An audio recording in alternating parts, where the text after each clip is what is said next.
Bonjour la famille, j'espère que vous allez tous très bien. Ici, Nietzsche le Catalan sur votre écran. Je vais avancer un peu. Voilà. Là, c'est mieux. Les gars, dans cette vidéo, je vais répondre à vos questions concernant le match précédent. Donc, sans plus tarder, générique.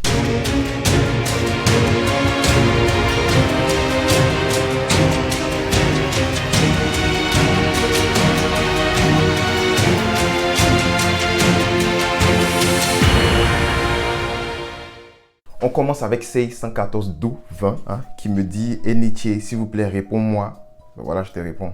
Content? Il me dit « Tu crois pas qu'ils vont voyager vers l'Afrique pour voir les marabouts pendant la trêve internationale ?» Bon, là, c'est un peu trop. Là, c'est un peu trop. J'ai vu cette blague-là partout sur Twitter.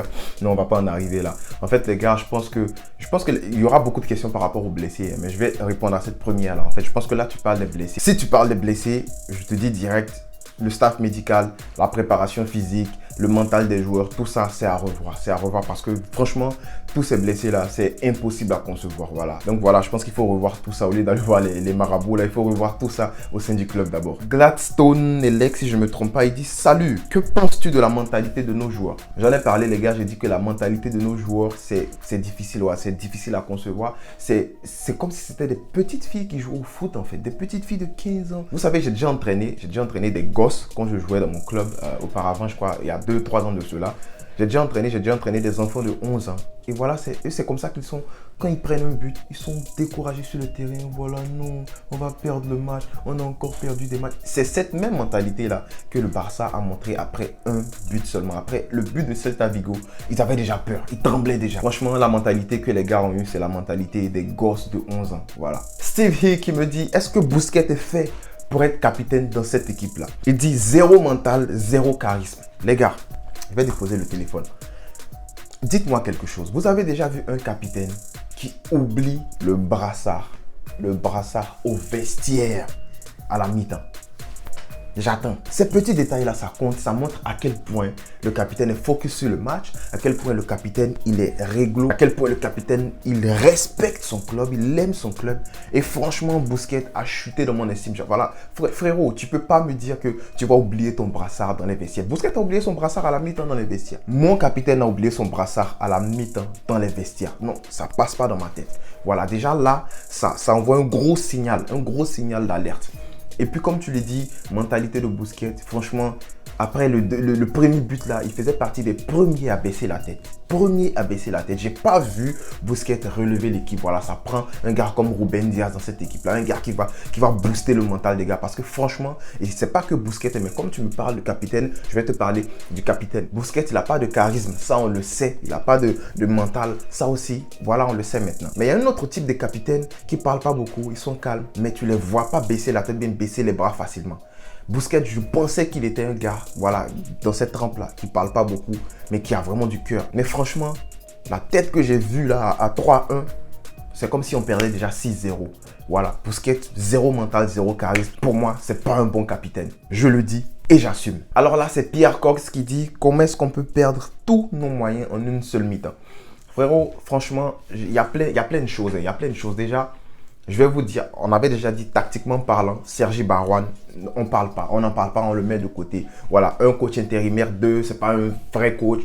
Vous savez déjà, j'ai déjà donné beaucoup de fois mes points sur ce personnage, Sergi Barwan déjà, qui est retourné à la baie. Franchement, merci d'avoir pris l'intérim. Il a été invaincu, on aurait préféré qu'il remporte ce match-là, mais ça n'a pas été le cas. On va pas l'insulter, on va pas crier sur lui, on va pas dire que c'est un maudit. Franchement, merci à lui, retour en baie. Mais les joueurs prennent 3-0 à la mi-temps. Franchement, frérot, je ne sais pas comment t'expliquer ça à part problème de mentalité. Parce que tu mets 11 joueurs qui n'ont jamais joué ensemble, qui ne savent même pas quoi faire. Tu leur donnes un lead de 3-0. Je pense qu'ils vont conserver ce lead-là mieux que le Barça a conservé ce lead-là. On dirait que c'est des gars qui n'ont jamais joué ensemble. Ils n'ont jamais joué ensemble, ils ne se connaissent pas, ils ne se parlent pas. Lenglet et Alba qui font des erreurs bêtes de marquage. Le but de Nolito. Lenglet, il est devant, il regarde omnibulé sur le ballon, il regarde même pas dans son angle mort, regardez ce que Nolito fait. Alba qui est derrière lui, qui ne sait pas aussi de dire à Lenglet, il y a quelqu'un dans ton dos ou bien laisse, je prends, marquage, je prends 6. Nolito c'est le 9, voilà. 9, dans ton dos 9. C'est comme ça qu'on parle, c'est comme ça. Je joue au foot les gars, je joue au foot, c'est comme ça qu'on parle sur un terrain.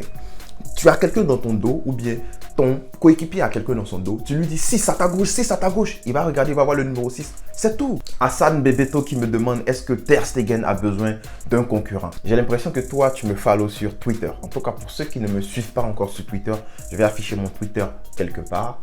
Allez me donner un follow parce que j'en ai parlé. J'ai dit Ter Stegen, moi là, pour tout le respect que j'ai pour Ter Stegen, au lieu de dire Ter Stegen, bah voilà, je le vends là maintenant. Ça, si je le dis, c'est sous émotion, c'est sous la colère. Au lieu de dire ça, voilà, Ter Stegen va-t'en.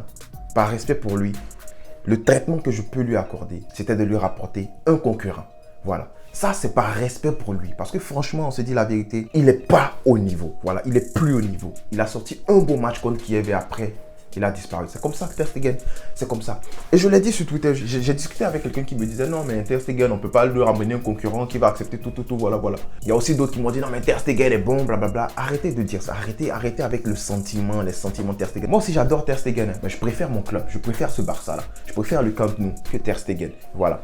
Ter Stegen est en train de chuter lamentablement en termes de niveau et on se dit la vérité. Il y a des buts, c'est pas sa faute. La défense joue très mal. Mais le dernier but, le premier but aussi, mais je vais parler du dernier but parce que j'ai regardé sur beIN Sport, Omar Da Fonseca en a parlé et c'est vrai. Comment un gaucher arrive à fermer autant son pied, il se retrouve à gauche, il ferme tellement son pied qu'il va chercher, son ballon va embrasser, va faire un bisou au petit filet opposé. Tout ce temps, quand le ballon est en train de tourner là, Ter Stegen, il travaille quoi à l'entraînement? C'est un gardien, il est là pour sortir ses ballons là les gars. Là, je ne suis pas en train de dire que c'est sa faute si on reprend les 3 buts, ok? Je ne suis pas en train de dire ça, c'est la faute à toute l'équipe.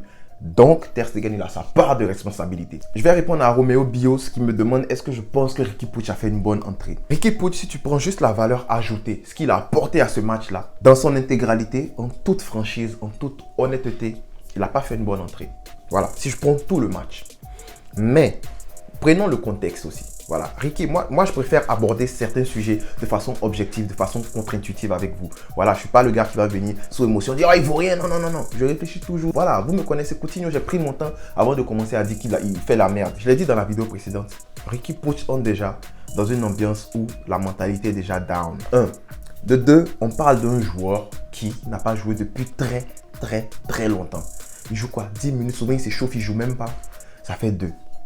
Et tu le mets dans un match comme ça, où l'adversaire est en train de prendre le dessus, ou même ton capitaine, il oublie son brassard quelque part là-bas. Tu le mets dans un match comme ça, tu veux qu'il change quoi? Donc pour moi, Riqui Puig, voilà, il n'a rien apporté, à part, comme je l'ai dit, 2 actions que j'ai vues, son tir et puis voilà, une bonne action construite, c'est tout. Il n'a rien apporté. Mais c'était pareil en deuxième mi-temps pour presque tout le monde. Donc pour moi, Riqui Puig, voilà, on ne va pas tomber sur lui, mais pour répondre à ta question, j'ai pas aimé son match. Maintenant, est-ce que ça veut dire qu'il faut le mettre au placard encore? Non. Je pense qu'il faut rentrer dans la rotation comme ça. 10 minutes, 15 minutes, rentrer dans la rotation, faire tourner. Il va prendre confiance de telle sorte que s'il y a beaucoup de blessés, bah on pourra compter sur Riqui.